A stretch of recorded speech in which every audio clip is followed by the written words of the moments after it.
Bonjour et bienvenue dans mon coin hockey. Aujourd'hui, une autre vidéo. Cette fois-ci, c'est sur le temple de la renommée du hockey qui a inclus, je pense, c'est 6 personnes. On va voir ici. Un premier, c'est le gardien de but Dominic Hasek, le joueur de centre Peter Forsberg, le joueur de centre Mike Modano, le défenseur Rob Blake, le coach Pat Burns, puis l'arbitre Bill McCrary. Donc, j'aime les intronisations cette année. Dominic Hasek, un des gardiens de but les plus dominants, il avait une technique assez particulière. On s'appelle de son... Comment est-ce qu'on appelle ça? Un spinneroonie ou quoi que ce soit.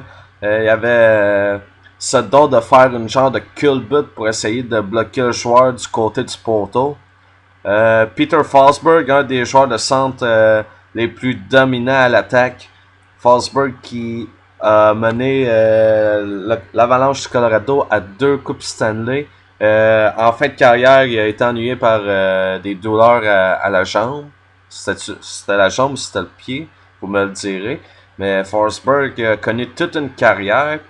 Puis du côté de Mike Modano a été la face des North Stars et des Stars de Dallas, a été le capitaine. Fini sa carrière, je pense que c'était avec Détroit, n'est-ce pas? Puis Modano a été le joueur américain qui a eu le plus de points en carrière. Donc, belle intronisation ici pour Modano. Le défenseur Rob Blake, que je me rappelle l'avoir vu évoluer pour les Kings de Los Angeles. Il a remporté une Coupe Stanley également avec l'Avalanche du Colorado. Rob Blake a été un très bon défenseur, un bon leader aussi. Bill McCrary, le ref.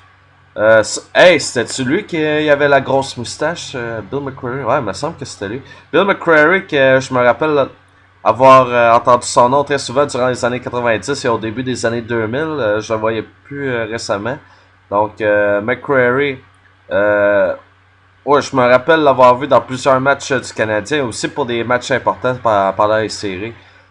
Puis finalement, Pat Burns. Pat Burns, ça je veux juste faire un petit détour. Je vais aller vers le rds.ca parce que je veux mentionner de quoi. On va aller dans la zone du hockey. Et moi, j'aime tellement pas leurs annonces.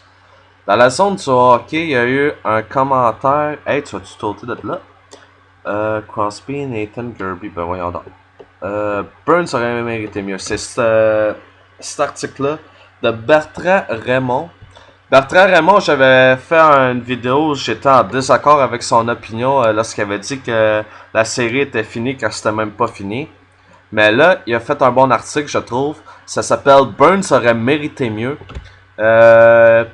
Lorsqu'il parle que Pat Burns, il y a eu beaucoup de pression pour qu'il soit intronisé au Panthéon du Temple de la Renommée. Puis il est décédé le 19 novembre 2010.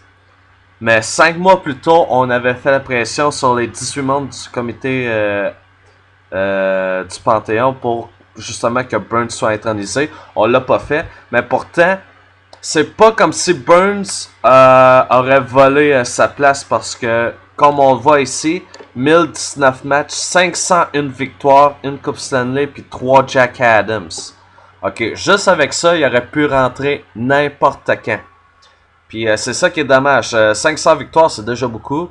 Une Coupe Stanley, pas tous les coachs qui peuvent dire ça. 3 trophées Jack Adams, il n'y a pas un coach qui peut se vanter de ça. Puis les 3 Jack Adams, il les a fait avec 3 équipes différentes.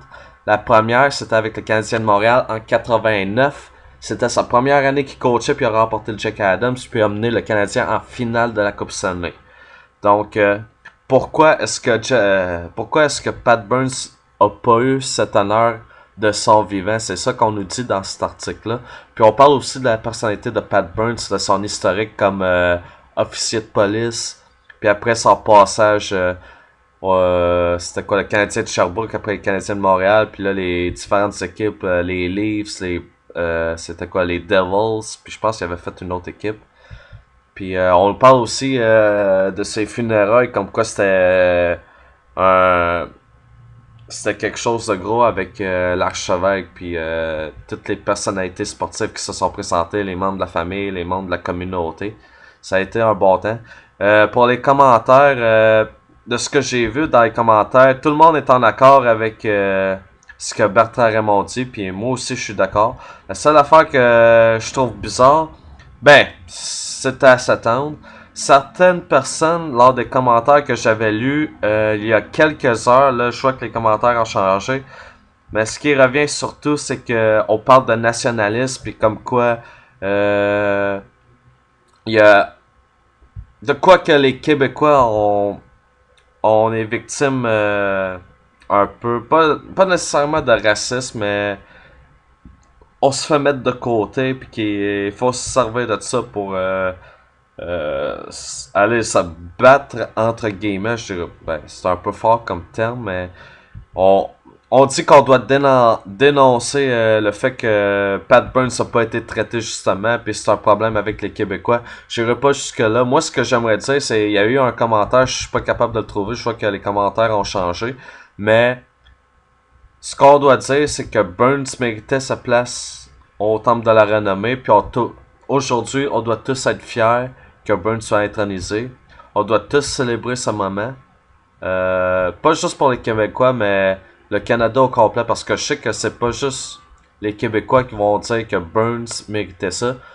C'est tout le monde au Canada qui vont le dire. Surtout à Toronto, je sais que Pat Burns a coaché quelques années avec les Maple Leafs. Puis je suis sûr qu'à Toronto, on dit tous que Burns a sa place au Temple de la Renommée. Je pense que tout le monde à travers le Canada va être d'accord pour dire que Burns aurait pu être intronisé en 2010. Donc, essayons d'éviter la question nationalisme puis les affaires de racisme parce que en bout de ligne, il y a eu un comité qui a été mis en place qui connaissent Burns ou pas, qui connaissent la réalité de Québec ou pas, là, ils ont décidé qu'en 2010 qu'il n'y avait pas sa place, puis cette année, ils ont décidé qu'il y avait sa place. Donc, soyons contents pour Burns, soyons contents que ça s'est finalement produit.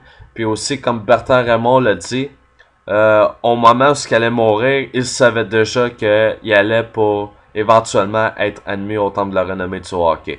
C'est une valeur que ça n'a pas été fait de son vivant, mais ça l'a été fait. Donc, qu'on soit content, félicitations à Pat Burns, puis repose en paix. Donc, c'est ça que je voulais dire.